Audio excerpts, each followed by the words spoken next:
মধ্যে রয়েছে। আমরা রামগঞ্জে একটি নবশিশু হাসপাতাল তৈরি করার চেষ্টা করছি। অচিরেই এটার কাজ শুরু হবে।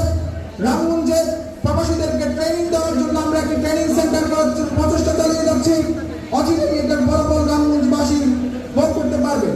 রামগঞ্জের আমরা খুবই একটি পরিতাপের বিষয় আমরা দেখতে পাই মাদকের ভয়াবহ ছোঁয়া।